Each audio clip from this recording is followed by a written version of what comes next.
And let me offer you a very warm welcome to this enormously special occasion, particularly for our graduands, these wonderful people that are in the hall immediately before me, and the fine array of talent back here on the stage as well.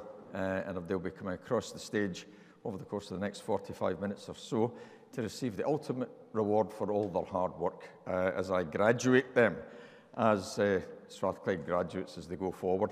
And you're in the Barony Hall, of course, which is one of the jewels in the crown of the university's estate. We do many things in here. We have banquets, we have conferences, major events. Some of the students may remember with a tremble we occasionally have examinations in here. But today it's much more about celebrating outcome and success, and that's exactly what we're going to do.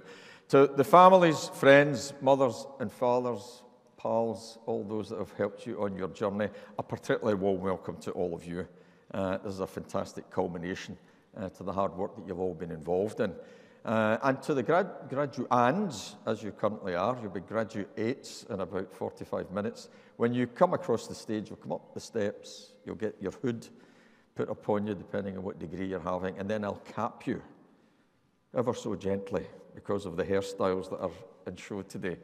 When I cap you, of course, that's me conferring the degree. So at that point, you're receiving your degrees formally from the institution. Then you'll receive your parchment and then make your way back to the seat, after which time I'm going to tell you a little bit about the university. So it's a great day. So mothers, fathers, friends, remember, Strathclyde tends to do the formal rather informally. So, of course, we want you to applaud as your families and your friends come across the stage, but you can let them know that you're here as well, within reason. So no fireworks, klaxons, high fives, but you're here. We want you to enjoy yourselves and create memories, because we've been creating memories here for over 200 years, and we want today to be no different.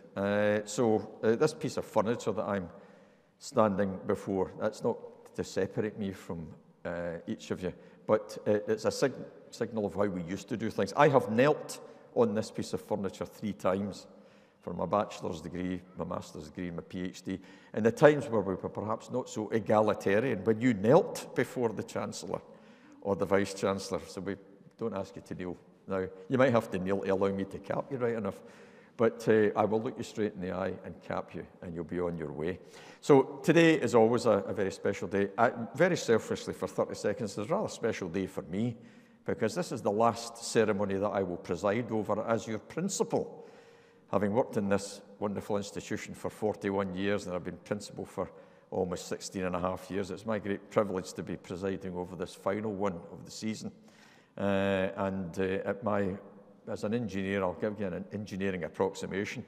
During my time as principal, we've graduated about 60,000 students. A veritable tsunami of Strathclyde talent going out into the world to make a difference.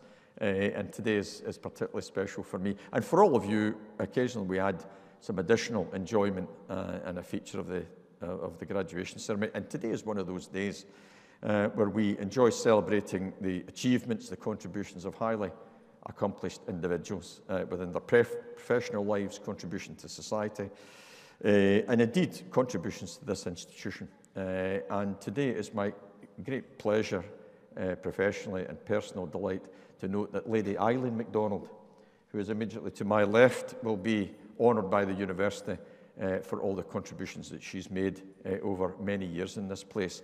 Lady MacDonald will be introduced by Professor Ian Rivers, who's the Dean of Humanities and Social Sciences, and we'll do that to get us started. So with that, ladies and gentlemen, it's a warm welcome. I declare this congregation formally open, and let's start by getting these graduands warmed up by giving a big round of applause.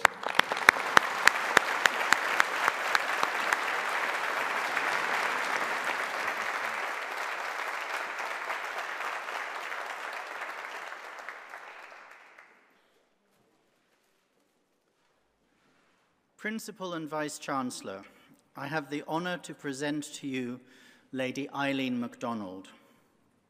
Born in Enniscrone, County Sligo, and raised in Glasgow, Lady Eileen MacDonald attended the same school as her future husband, our Principal and Vice-Chancellor, excelling in athletics and netball. Lady Eileen is also an accomplished Irish dancer and, not that many years ago, qualified for figure dancing in the World Irish Dancing Championships in Dublin. She later trained at the Glasgow School of Chiropody, graduating in 1979 with the clinical prize and, notably, a clinical distinction, the first to be awarded in 20 years. With 30 years' experience as an NHS chiropodist, a clinical tutor at the Southern General Hospital, as well as in private practice in the south side of Glasgow, Lady Eileen's career has been marked by clinical excellence and an unwavering commitment to patient care, attributes she has passed on to the students in podiatry at Glasgow Caledonian University. It is also noteworthy that for 20 years she was the podiatrist for the Celtic football team, sharing a professional interest in her husband's lifelong passion. During Lady Eileen's time at Celtic, they won 15 league titles, 20 Scottish Cups, and 8 League Cups, a track record her son Ross attributes to keeping the players on their toes, literally. In 2014, Lady Eileen was given the freedom of the City of London by Sir Andrew Parmley, who became the city's Lord Mayor, and I'm told she still hopes to drive the sheep across London Bridge as a result of that award. Over the past 40 years, Lady Eileen has been directly associated with the University of Strathclyde, from an awareness of the university during her husband's undergraduate years through to his appointment in 2009 as our Principal and Vice-Chancellor. Since then, she has been at his side, supporting him and the university, acting as hostess and celebrating our students as they graduate, whether winter, spring, or summer. Through her long association with this university, Lady Eileen has made significant contributions to both international community development and education. She has served as an ambassador for the Strathclyde Engineering for Development initiative, actively participating in projects such as the reconstruction of the Pashupati Mandir School in Nepal, which was damaged following an earthquake. In 2018, she joined the Walkers for Nepal group, undertaking a sponsored 6-day walk along the Camino de Santiago to raise funds for this project. She has worked with a charity in India offering clinical prosthetics to disadvantaged patients and has supported our own biomedical engineering students on international placements where they've been able to develop their clinical skills. Additionally, the University of Strathclyde has recognized her contribution to education through the Lady Eileen MacDonald EU and International Student Fund. The fund initially focused on supporting those students in extreme financial need, and through this scheme, over 40 awards have been made. It has also distributed over £15,000 each year to student projects since October 2018. Since 2021, the focus of the fund has widened, and it now supports 3 students' experience or widening access projects each year. For example, it has helped our flagship Young Strathclyder program, sports centre initiatives, student COVID-19 support projects, and our alumni fund. Until recently, Lady Eileen was the honorary president of the 3Ls Association, that's Learning in Later Life, and it is here at the University of Strathclyde, building upon a tradition set by previous principals' wives, Lady Mary Hills, Lady Eleanor Arbuthnot, and Mrs. Suzanne Hamnett. The 3Ls is associated with the University's Centre for Lifelong Learning, which provides classes to over 2,000 participants each year. Lady Eileen and Sir Jim have twin daughters, Lynn and Susan, and a son, Ross, all of whom are graduates of the University of Strathclyde, and they are here today. And of course, a granddaughter, Isla, who will no doubt represent the 3rd generation of proud Strathclyders. This year, Sir Jim retires as Principal and Vice-Chancellor after 16.5 years, and this honorary degree recognises Lady Eileen's steadfast and unwavering commitment to our university and its values. Therefore, it is with great pleasure, Principal and Vice-Chancellor, that with the authority of Senate, I ask you to confer upon Lady Eileen MacDonald the degree of Doctor of the University, honoris causa. Lady Eileen, the University is deeply honoured and privileged to have all your support for so many years, so it is my duty now to confer upon you the honorary degree of Doctor of University honoris causa. You are a great member of the Strathclyde family, and this is a wonderful way to recognise that. Many congratulations.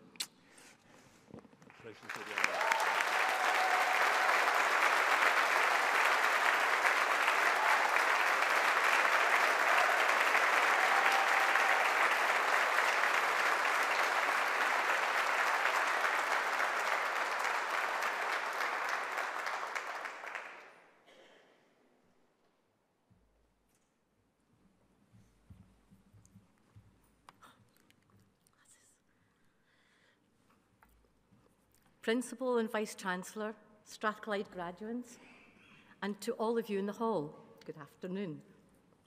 Let me begin by saying what a genuine honour it is to be standing with you here today and to receive the recognition from a university that has played such a meaningful part in my life for so many years. I never imagined I'd find myself on this platform, dressed in robes and at the centre of attention. For most of my life, I've preferred to be just off stage, encouraging, organising, listening and supporting. Today is both humbling and incredibly personal for me. The University of Strathclyde has been part of my life for almost 5 decades. I've known it as a young woman watching my boyfriend, now my husband Jim, study engineering here. I've known it as a mother, proudly seeing our 3 children graduate from Strathclyde, all of them engineers. And my son-in-law and my soon-to-be daughter-in-law are Strathclyders too. I've also known it through supporting Jim in his 16 years plus as Principal and Vice-Chancellor. Over that time, I've had the honour of attending countless graduation ceremonies, and I can tell you that the joy never diminishes. Each ceremony reminds me of the transformative power of education and the incredible potential that exists within each and every graduate. And standing here with you today is no exception. And let me offer my sincere congratulations to those that are graduating today. Whatever your path has been, you've successfully made it here. That is no small thing. You've worked hard, shown great resilience, and achieved something remarkable. And I hope you take time today to celebrate. This is just not the end of something, but the beginning of something new and exciting. As someone who's taken a few turns in life, from NHS podiatrist to private practice, from clinical tutor to podiatrist, to the Celtic first team, I want to offer you just a few reflections. Please look outward as well as forward. Our degree opens doors, yes, but the most rewarding paths often involve helping others navigate their paths too. Some of my most meaningful experiences have come from saying yes to things that were never on the original plan. Raising funds to rebuild schools in Nepal, support lifelong learning and learning in later life, or helping students overcome hardship via the fund that now bears my name. These were small steps that became something bigger, not because I set out to make a difference, but because I cared. But let me share with you what I believe is the most important lesson. While your education has given you the tools and motivation to make a difference, it is your compassion and commitment to help others that will determine the impact you make. Never underestimate the power of kindness. The world can sometimes feel noisy, intimidating, and competitive, but kindness, simple, sincere kindness, still matters. Whether you're leading a team, supporting a friend, or welcoming a stranger, it leaves a mark. Quite Quiet actions often speak the loudest. People don't always remember what you've said to them. However, they will always remember how you made them feel. One of the things I've always admired about Strathclyde is its commitment to lifelong education. Our Centre for Lifelong Learning and the 3 Ls, the Learning and Later Life Group, where I had the pleasure of serving as Honorary President, bring together people from all walks of life who have retained an appetite to keep growing. That spirit of curiosity, of humility, of openness is something I hope you carry with you. Remember your roots. This university is full of people who care deeply about where they come from and about where they can go. It's a place built on opportunity, on giving back, and on striving for something better, not just for ourselves, but for our communities.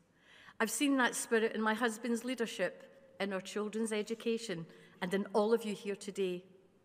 I also want you to know that you will always be part of the Strathclyde family. This university will continue to be here for you, cheering your successes and supporting you through challenges. The bonds and friendships you've formed here, the lessons you've learned, and the values you've embraced will guide you wherever your paths may lead. So thank you once again. Thank you to Strathclyde for being such a constant, cherished part of my life. Thank you to the staff and students for many ways you have inspired me. And thank you for allowing me to share in this special moment with you today. Go forward with confidence, with compassion, and with the knowledge that you have the power to make our world a better place. The future is bright because you are part of it. Thank you.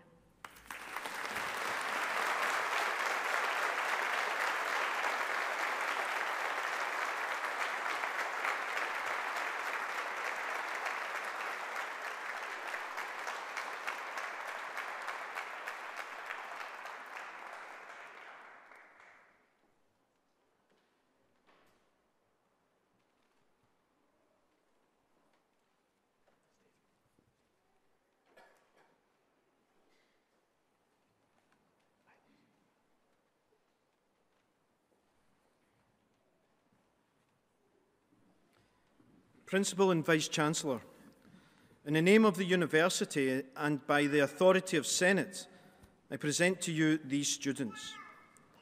For the degree of Doctor of Philosophy for Research in the Department of Management Science, Eunice Tuamwa Adwubi.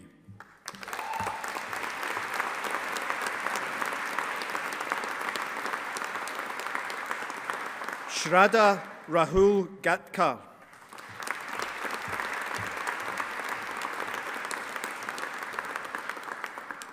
Wasef Shakar.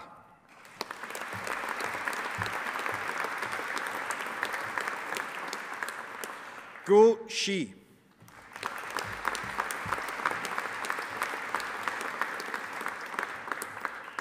For research in the Department of Work, Employment and Organisation, Naif Habib Juma Al-Zajali.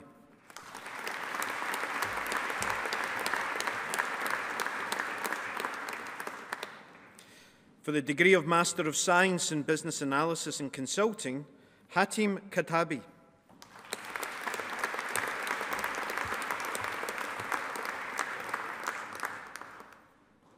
Kavrashi Ramachandrapa.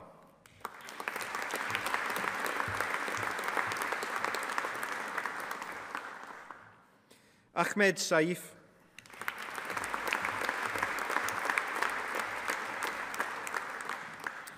In Data Analytics, John Mullen.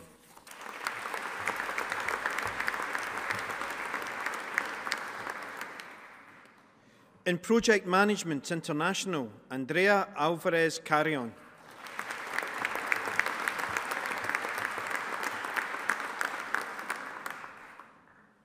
Vito R.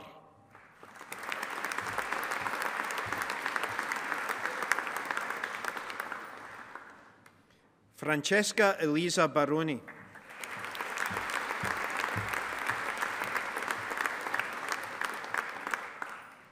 Chiara Francesca Bozzo.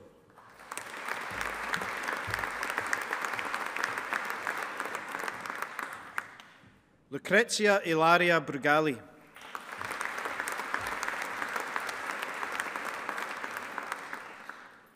Giulia Capucci.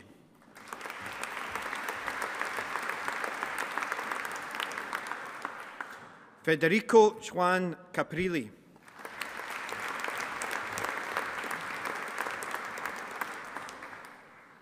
Helena Marie Coughlin.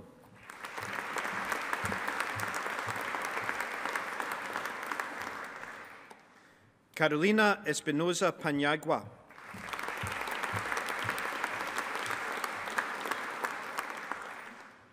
Khalid Fasahi.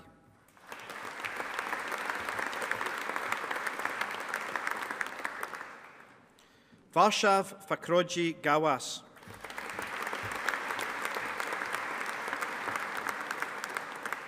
Callum Karim Ismail.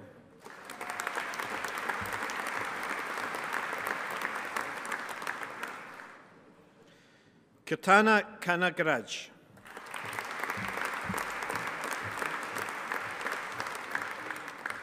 Maria Romanovna Lavrovna.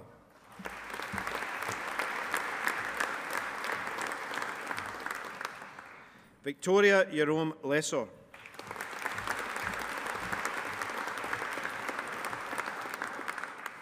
Luigi Pala.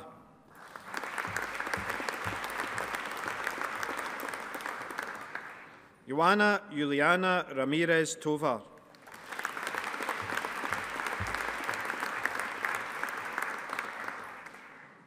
Ashish Ravi Shankar.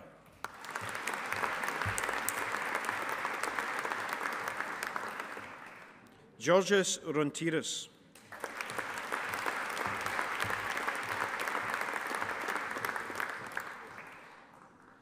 Carolina Sika Candarolo.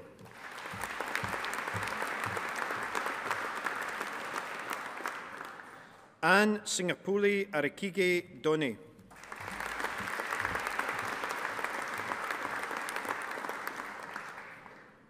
Lucia Stroligo.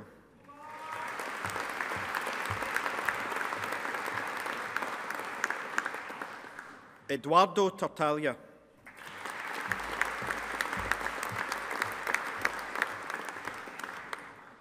Prafu Uligadi.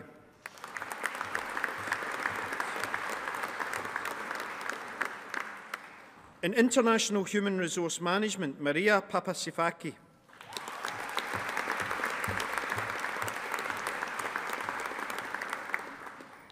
In Occupational Psychology, Emma Neve Murray Martin.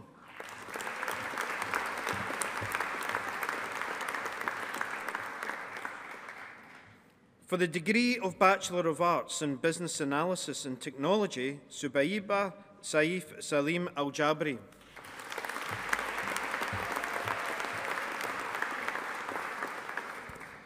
Jasmine Bassi.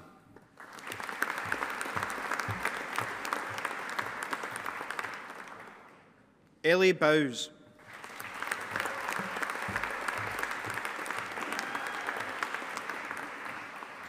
Erin Brady.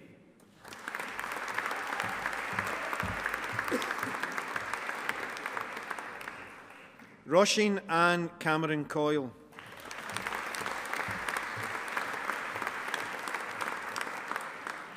Charles Rory Davis.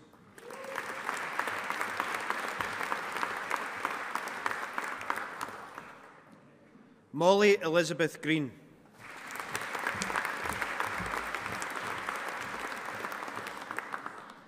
Joshua Stanley Harris.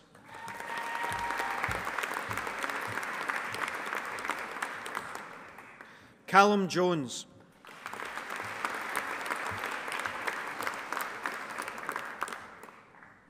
Rory McMillan.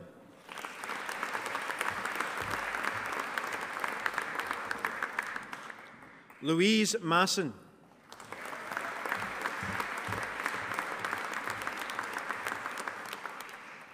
Alexander Dominic Morris.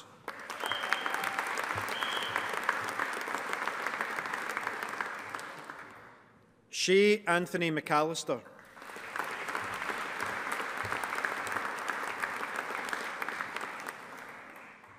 Cara McDougall.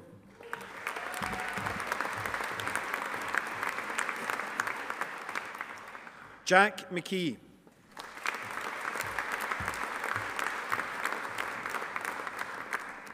Ewan John McLean.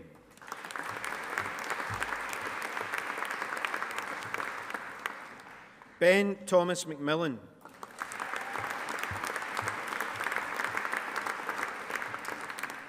Goldeline Mvimvi Ntemo.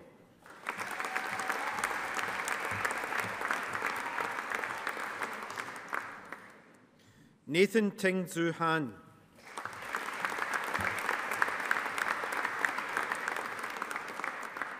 Lewis Noble.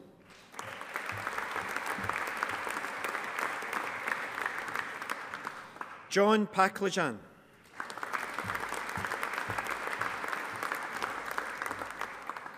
Craig Pearson.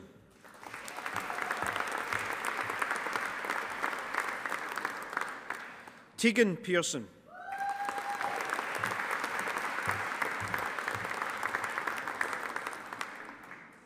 Caitlin Marie Riley.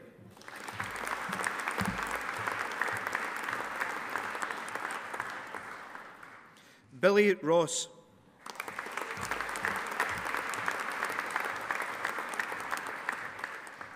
Ugne Triukaiti.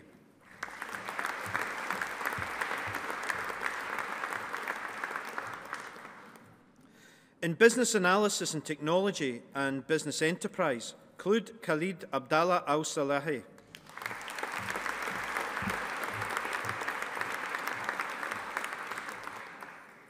Santiago Trapero Laos.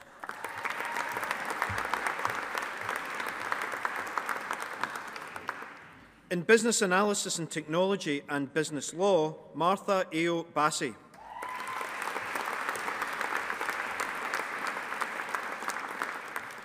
Dirab Khan.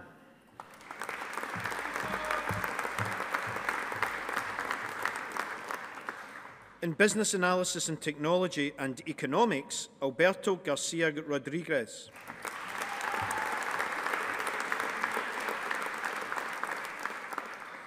Marie-France Tabitha Kembe.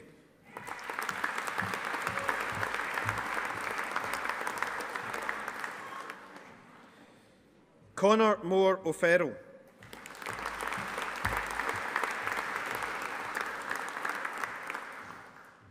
John Aminur Squires.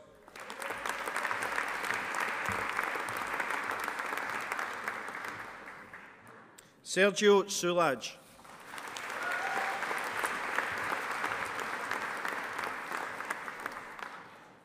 In Business Analysis and Technology and Economics with International Study, Emer Glass.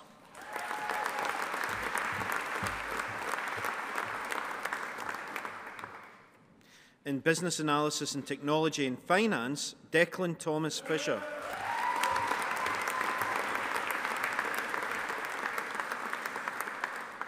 In Business Analysis and Technology and Human Resource Management, Emma Louise Cameron.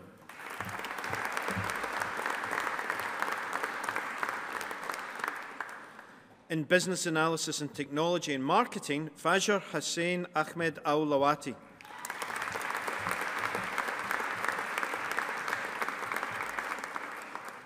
Jamie McCaffer.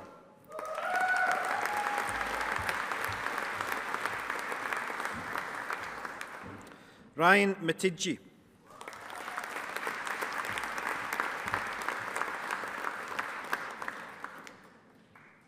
Shannon Jade Monaghan.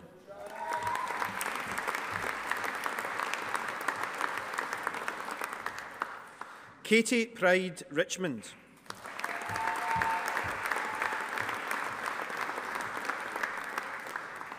Greg Alistair Saini.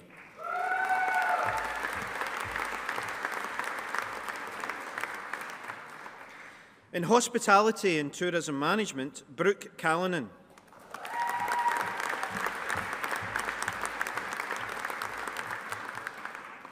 Emma Docherty.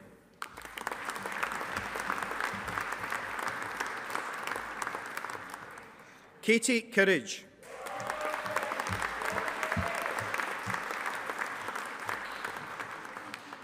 Fraser McNair.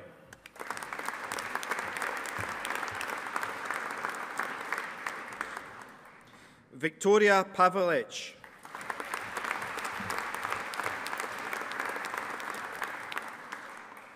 In Hospitality and Tourism Management and Business Analysis and Technology, Mutamid Bila Alhamdu.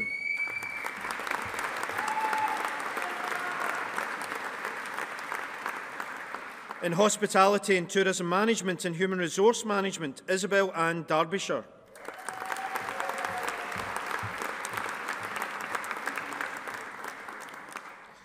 Lara Duncan.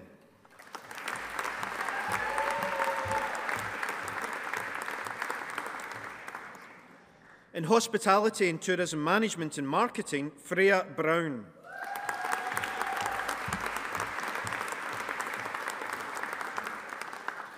Fahim Mutala.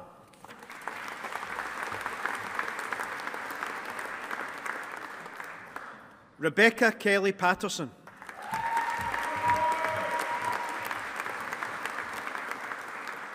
Emily Louise Wilson.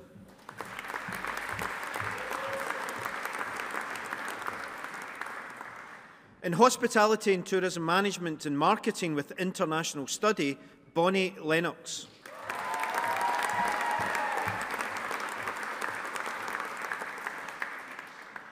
Erin Phyllis McLean.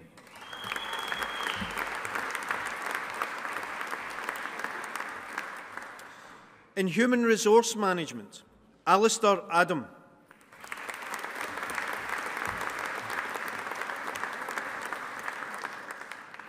Rachel Kathleen Jane Baird.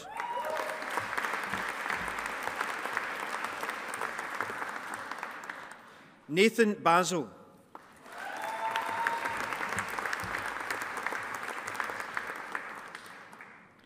Erin Louise Brass.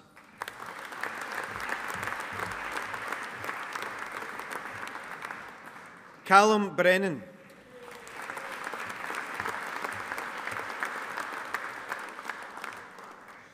Declan Thomas Daisley.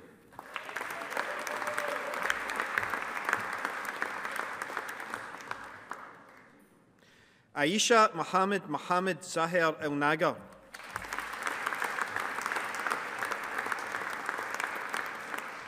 Hannah Fallon.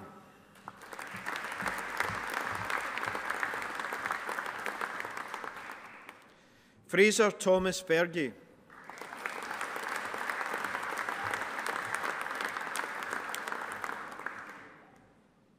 Jason William Glass.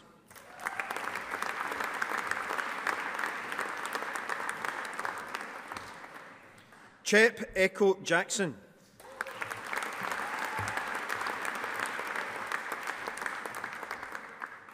Selena Cameron.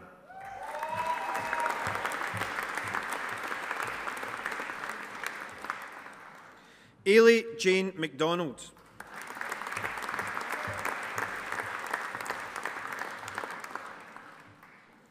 J. Maxwell.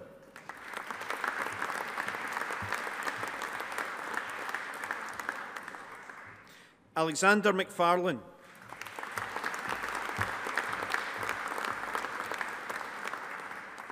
Peter Mackenzie.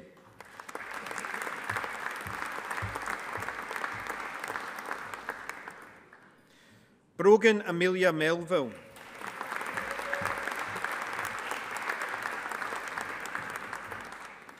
Isabella Evelyn Ogshand.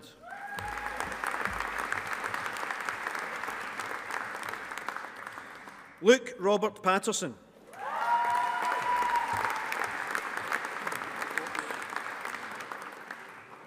Caris Margaret Robb.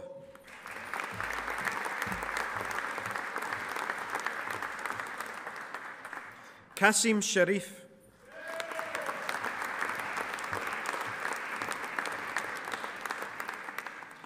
Kate Jennifer Shaw.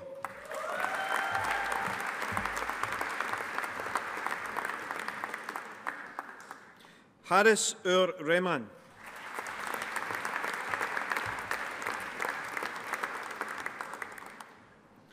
In Human Resource Management and Business Analysis and Technology, Amy Gordon.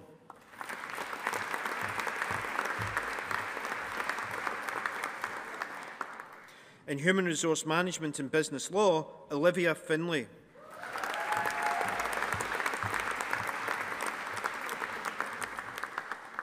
In Human Resource Management and Finance, Jess Olivia Mawhinney.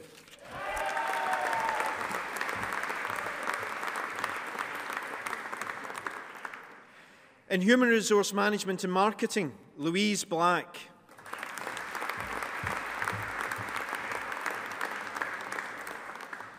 Niamh Jessica Ferguson.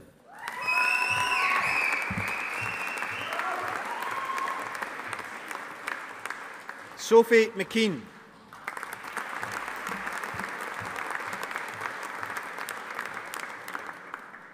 Peace Obi.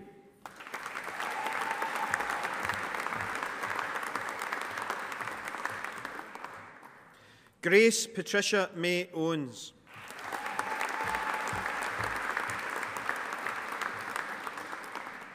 Niamh Phillips.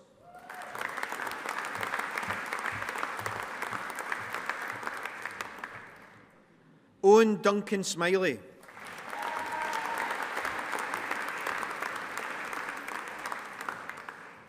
Amy Chantel Stewart.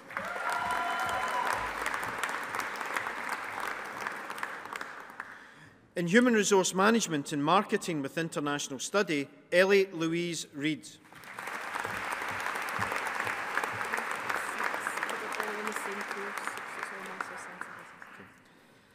For the degree of Master of Science in Business Analysis and Consulting, S.M. Safat Hussaini.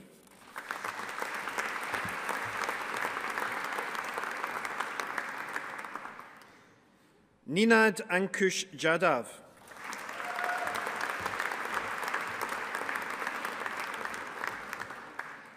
Jose Selvaraj Joseph Selvaraj.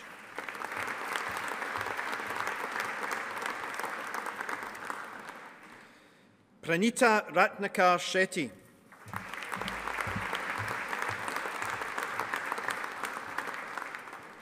Omkar Deepak Shirki.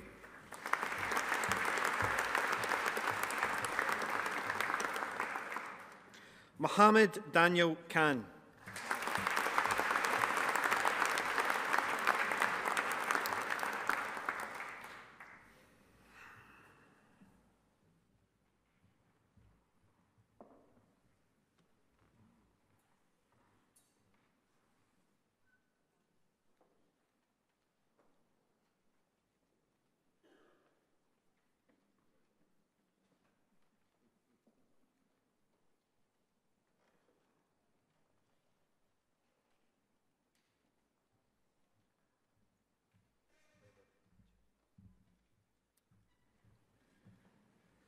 And a hush fell upon the room.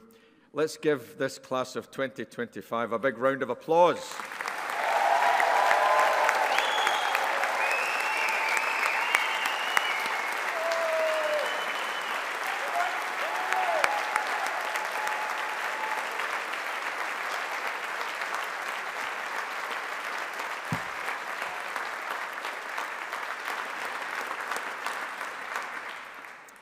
So, once again, ladies and gentlemen, and now to our fantastic Strathclyde graduates, let me reiterate our very warm welcome to this fantastic ceremony, a day that none of you will forget, nor should you, because it marks the successful conclusion of years of hard work. And now you've graduated in front of your proud families, your friends, supporters, and a very supportive group of classmates. Today we welcome visitors from across Scotland, throughout the UK, and of course from a wonderful international community too. We're delighted to see each and every one of you here to join in our celebrations. And as you complete your time now here at Strathclyde, please remember that you're now graduating from an institution where freedom of thought is valued and encouraged. We're a place that seeks to be tolerant and inclusive, and where people of diverse national, cultural and social backgrounds come together here at Strathclyde to enjoy excellent education and a shared student experience. Because here at Strathclyde, we all benefit from having staff and students from over 130 different countries. So ours is a socially progressive community, one that seeks to be an exemplar for modern society, because we are proud to be plural, to be multicultural, and wherever we can, to be enlightened too. And it's our responsibility, and Strathclyde graduates, I would say in particular now, it's your responsibility to continue to challenge unacceptable practices, arguably particularly by those in power, by using reason and by exemplifying the very best features of a diverse and inclusive society. We feel shaken, uncertain, of course, because we witness the horror of war and conflict right across the globe, meaning that, if possible, all of you should aim to be part of that next generation of more enlightened leaders. The illegal war that continues to be waged in Ukraine by the Russians, the humanitarian disaster that we see every night on our televisions unfolding in Gaza, and the danger of escalating hostilities between Iran and Israel now with America involved. These, of course, bring greater risk, uncertainty, and we are worried about it. But please never underestimate the opportunity you have for personal impact. Have your voices heard, and the democratic influence that you can bring to bear on our policymakers really does make a difference. But most importantly for today, we're here to acknowledge your fantastic achievements, the fruits of your hard work, the learning that you've built up, and now the successful completion of your degrees, because this is your Strathclyde passport to your future careers and your contributions to society, in spite of the flux and uncertainty that we're currently facing. You'll recall the pride that the city had just a few short years ago when we hosted COP26. The world came to Glasgow, and Glasgow showed itself to the world, and the summit of world leaders came here to agree measures to minimise the global warming and climate change impacts. During the conference, I had the great pleasure of meetings with Michael Bloomberg and John Kerry, who at that time was the special envoy from America for climate change. We could do with them back, I have to say. But during the conference, we were particularly honoured and privileged by hosting former US President Barack Obama, who came here not for a fleeting visit. He came here and spent the afternoon with us to meet young people like you, inspirational people, with that drive, that determination, that sense of social purpose, where you wanted to apply yourself to really make a difference, and the critical role that you play in your generation to tackle climate change, the problems that, quite frankly, my generation have given you. Now, Mr. Obama came here under the cover of confidentiality, as you might imagine, from a security point of view. But through the power of social media, that secret didn't last too long. And whilst he spent a few hours with us, just as he left our learning and teaching building, several hundred people had gathered to see him and to bid him farewell. And as he came down the steps, before he went into his vehicle with his security detachment, he turned on his heels and spoke to the crowd very briefly, and he said two important words. And it was, "Get active." And that struck me as well, I have to tell you. And let me repeat that now to all of our graduates. Get active, please. Active in your careers and whatever you might choose to do, and seek to make a difference in your personal lives and your careers and the communities that you belong to. Be bold. Take your courage in both hands. As we were hearing just earlier in the week, be comfortable being uncomfortable, and get out there and apply yourselves. And that hard work is important. You're smart, you're accomplished, you've got bags of energy, you've got everything before you, you've enormous potential. But I quote a fellow electrical engineer, if I may, while I'm with the business school, and that is, Thomas Edison said it was genius is 1% inspiration, 99% perspiration. Now that ratio is probably right for me, but it was much better for all of you smart business school graduates. So work hard, please. It does make a difference. I was brought up in this wonderful city of Glasgow, just on the other side of the Clyde, in a sunny hamlet called Govan. And that town's historical motto is Nihil sine labore, or nothing without hard work. And I genuinely try to embrace that ethos every day. It gets me out of my bed and it gets me through difficulties. And I recommend that you take a similar approach. You owe that to those that have helped you get here today. Because you're now becoming Strathclyde alumni. And you're now the latest of the university's torchbearers, following in the footsteps of generations that have gone before you. And with all that you've successfully come through now, I'm sure you'd agree that you couldn't have done this without the backing and the support and the encouragement of the fantastic family, friends and supporters around you, many of whom are in the hall today. It's fitting, of course, that we acknowledge their part in the successful completion of your studies. Our graduates, indeed the university at large, owe them an enormous debt of gratitude. And it's the first in my own family to go to university in this place some 50 years ago. I do know the importance of such important support and the generosity that's been shown. So, graduates and my colleagues on the stage, let's give a big thank you to those people in the hall. Thank you very much.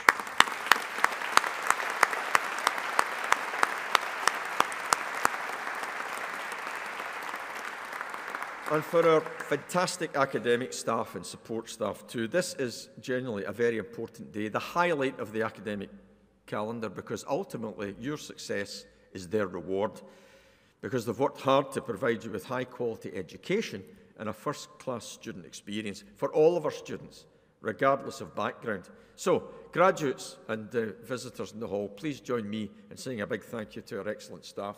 Thank you very much.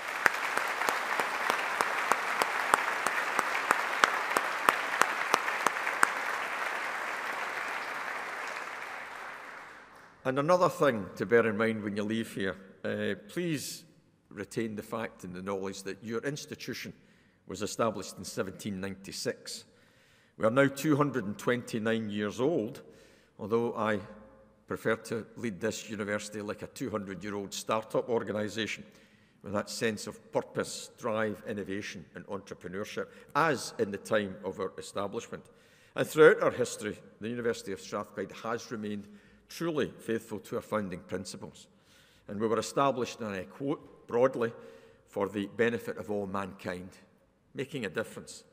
And we were the only higher education institution to be established in Scotland during the time of the Enlightenment. Indeed, we are the 8th oldest higher education institution in the UK, a real distinction for your university, now your alma mater. And we continue to drive our university strategy with that same exciting spirit of purpose, impact and connectivity. Universities connected to society, not distant as many were in those times, and as still some are, making it wholly relevant for the 21st century. Our founder, Professor John Anderson, a physicist or natural philosopher, and not a bad engineer too, I should say, had strong links with Benjamin Franklin. And the American inventor and academic did, in fact, influence the thinking of our founder. You'll recall that Franklin was involved in founding the University of Pennsylvania in 1751 under the motto of useful knowledge. And what was happening in the Enlightenment, that drive from Franklin, where Anderson corresponded with him, did accompany them when he was here in Scotland, that helped Anderson think about the creation of a place of useful learning, which he had in his will, which was followed on by those that invested in it to create Anderson's institution. And that sense of drive, purpose and excitement, never has that philosophy been so relevant as it is now in this time, some 200 years after our founding. And the motto, please take it with you, useful learning, known by all of our staff and our students, still defines our purpose as we are described by those around the world as a leading international technological university that's socially progressive. We went through various incarnations. We became the Royal College of Science and Technology and became, in 1964, the University of Strathclyde, the UK's first technological university. And you can see the fruits of that effort. For example, across the campus and in the buildings that many of you will have passed today on your way to the Barony, our academics, our researchers and our students are developing drugs to diagnose and fight diseases. For example, we have many drugs in clinical trials in the areas of cancer diagnosis and treatment, kidney disease, infection management and inflammatory diseases. Strathclyders are producing energy technologies and policy solutions to tackle climate change and to help us achieve a low-carbon economy. We're revolutionising global manufacturing with this faculty, the Strathclyde Business School at the heart of it too, helping to create what we refer to as the fourth industrial revolution, or Industry 4.0, through robotics, AI, process automation and new business models. And our students, and we are proud of them, continue their work in low-income countries, establishing clean water and power supplies, deploying health and care systems in remote communities, and introducing new telecommunications infrastructure.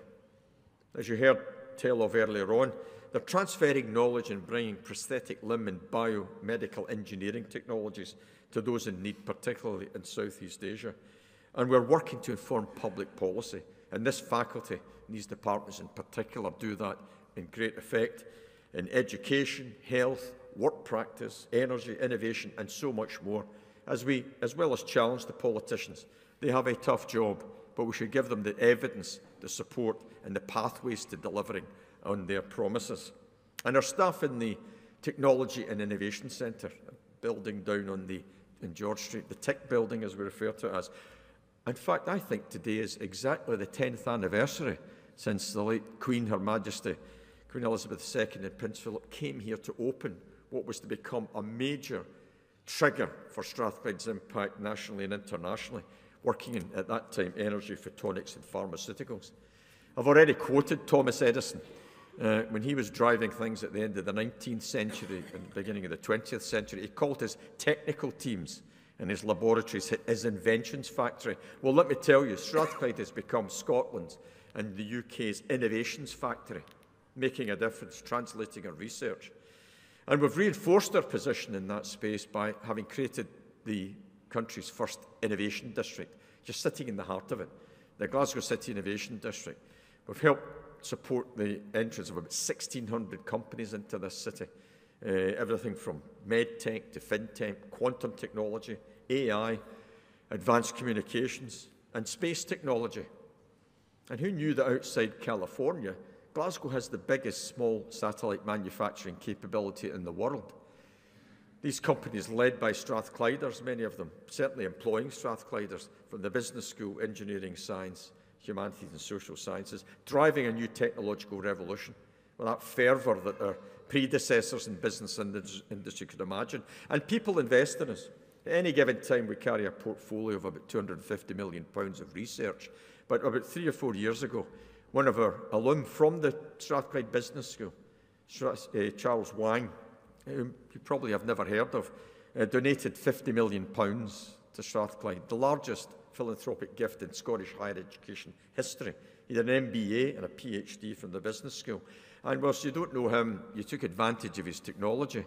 During COVID, when we all became amateur bioscientists in our kitchen with our lateral flow tests, you were using Charles's technology.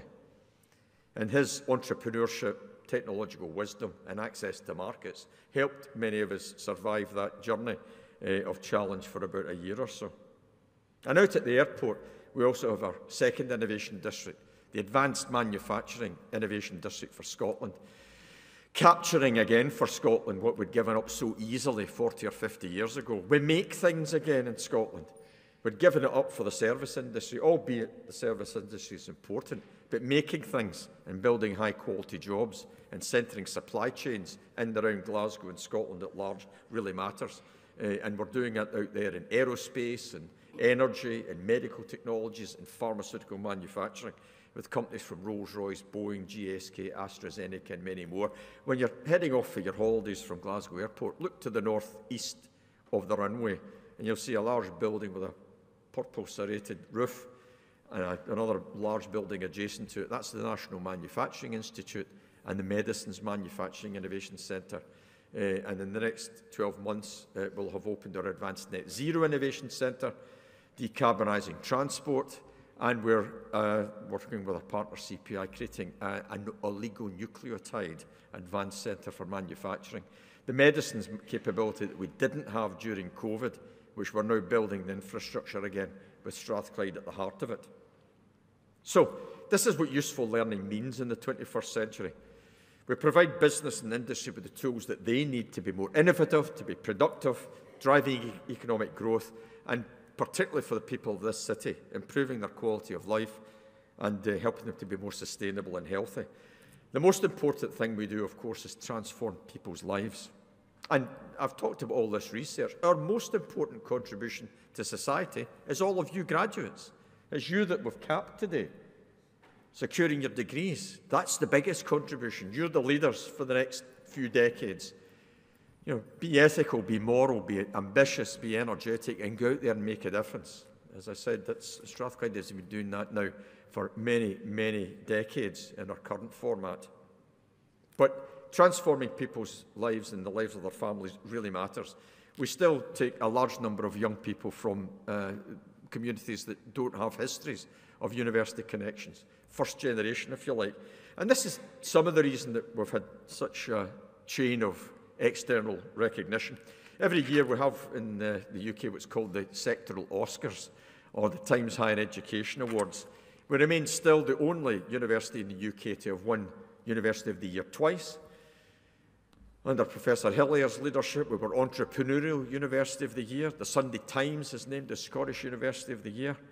Not just about what we are achieving, but how we're doing it. Last year, we were the Scottish University of the Year in the Daily Mail University League tables, and runner-up by a hair's breadth to Imperial College.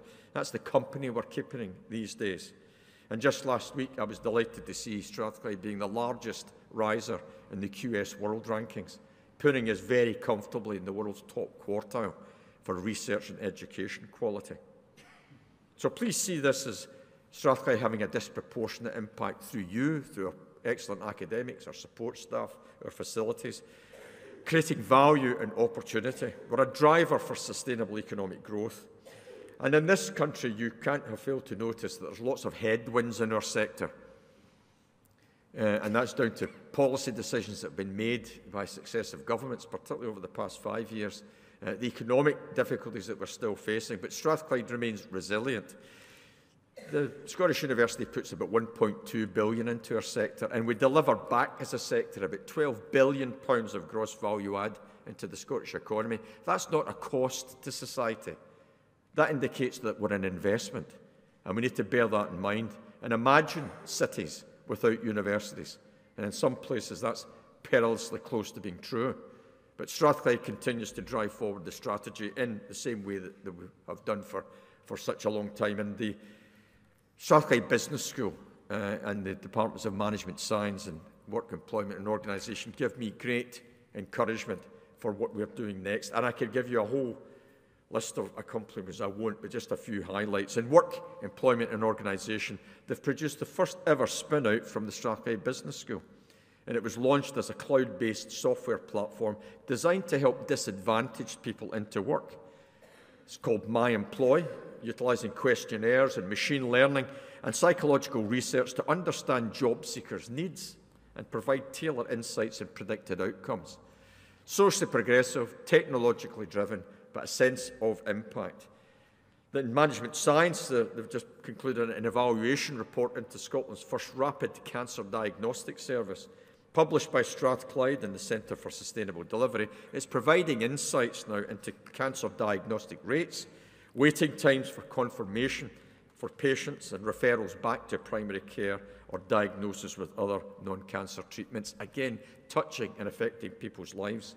And more broadly, the Hunter Centre is doing great work in terms of driving entrepreneurship and enterprise into society, but it's also a partner in 2 research projects that are aiming to put people and communities into the heart of the transition to net zero. Just Systems will identify opportunities to accelerate decarbonisation whilst addressing societal challenges on fuel poverty, sustainable local economies, well-being and social justice. So here we have it, health, net zero, entrepreneurship, investment. That smacks of Strathclyde, and it certainly smacks of Strathclyde over these past 15 years or so. So that's the exciting context within which you should view your awards. You're graduating now from a university that values our students, puts you at the heart of everything that we do because we value excellence in education and research, and we create strong connections with both society, proudly in this city. We're not afraid to claim ourselves as a Glaswegian institution, if only others would do the same, as well as looking in the far horizons into our impact in the world. And with regard to internationalisation, the world's best universities contribute, collaborate and compete on the international stage. We are no different. And I've been doing more travelling in the past 6 months, and it's been good for me, but I've been travelling with David and the other deans that are with me on the stage here to lots of our international strategic partners. In North America, that's Stanford, New York University and MIT. In China, recently we've been in Peking and Tsinghua universities, #1 and #2 in China, as well as our colleagues and friends in the Hong Kong University of Science and Technology. And in spite of the headwinds and unnecessary impacts of Brexit, the soft power of universities, not least our own, has kept us connected to the European project. Joint mission, joint vision, sharing people, sharing ideas, and tackling the world's problems. And thankfully, we can start to see the beginning, I hope, of the thawing of the relationship. And we've also created a Middle Eastern campus in Bahrain, and that will grow rapidly in coming years. It just gave us a lot of cause for a concern just 10 days or so ago. Myself and the Deans had to pay attention to the well-being and safety of our staff and students there, given the hostilities that had broken out in Iran and Israel and the general regional impact that that had. But we did that, and our students and staff are indeed safe, and God willing, will restore a degree of stability in that region sooner rather than later. But of course, all of you students, you benefited, of course, either consciously or unconsciously from being part of an international university, emerging now with the skills that you need for yourselves and your career, for Scotland or for whatever part of the world that you'll now pursue your careers in. And please recall that you've benefited from the richness and value that you've been exposed to of different cultures and traditions. And you're leaving here today not only with your degree, but please, as obligations as global citizens. And I've mentioned Socially Progressive a couple of times. Let me move to a conclusion. We remain proudly, through the great work of my colleagues, amongst the research-intensive universities in Scotland, we take the highest number of young people from the most challenged quarters of society. There's a pejorative term called the Scottish Index of Multiple Deprivation. Communities that I belong to, and proudly so. I was never multiply deprived, but I had ambition from my family. I had opportunity, perhaps not the means that I required to come here through grants and through other support. But now we take 1,300 youngsters from those backgrounds every year. We go on their journey through school, we bring them in, keep them in, and launch them into their careers. And making a nonsense of the fact that if you're taking these people in, you must be reducing your academic standards. Not a bit of it. We retain still the 5th joint highest average entrance qualifications in the UK because we make it a strategic priority. And we've graduated you wonderful students today, but just 5 or 6 weeks ago on this very stage, over 2 days, myself and my Vice Principal, Scott McGregor, who's with us today, we graduated 500 youngsters in ages from 5 to 12 as they came literally skipping across the stage, some of them hopping, some of them running, actually. It was hard to cap them as they ran past me. But they were here with their mothers and their fathers, their teachers, their grannies, their uncles, the majority of whom had never walked across the threshold of a university, but they were here because they'd achieved something in their school, and we awarded them by graduating them with their gowns and their mortarboards. And if I could bottle the energy in those rooms, renewable energy would be solved for the rest of all time, let me tell you. And as I always say to my colleagues, I particularly enjoy those ceremonies because I get to look tall for a change. It's quite fantastic. Although not so much all the 12-year-olds, I have to stretch for some of them. Anyway, let me conclude. It's a great privilege to lead this fantastic institution with the superb support I get from all of my staff, the executive team, academics, professional services and the support staff. And I truly believe if John Anderson, and indeed Sir Sam Curran, who established this in 1964, if they were in the room, they'd recognise what they set out to achieve, a place of useful learning that's changing people's lives. And for all of you in the Barony Hall, I am very confident that the class of 2025 will be a vintage year. You'll go out there and make a difference through excellence, through application, hard work and vision. And I hope you've had a bit of fun along the way too, of course. So, as you leave this hall today, recall now, since we got our charter in 1964, we've graduated almost 250,000 Strathclyders. But now, whatever you do with your degrees and wherever you decide to pursue your careers, truly useful learning means that you should apply your knowledge for the benefit of others. Try to make a positive impact for yourselves, of course, but for the communities that you belong to. Don't leave them behind. Respect diversity, value freedom of expression and thought, and reach conclusions and resolve disputes through reason and tolerance, because that characterises the core values of your university. So we're all here to mark your fantastic achievements, all those of you that have been awarded degrees today. On behalf of Strathclyde, I would like to extend our sincere congratulations to each and every one of you and to wish you every success in your future careers. Please stay in touch with us. Let us know how you're doing. Well done again, and please enjoy the rest of this very special day. Thank you.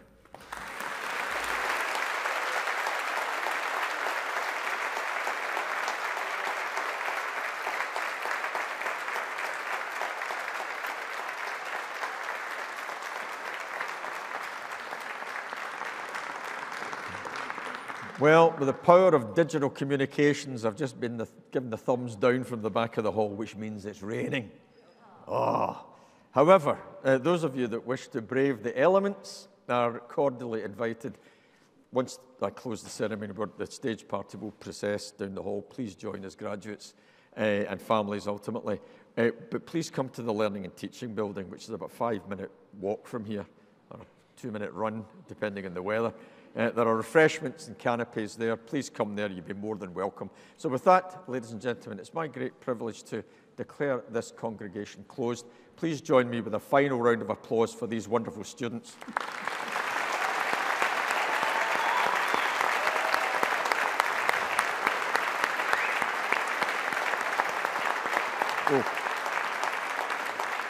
Please be upstanding.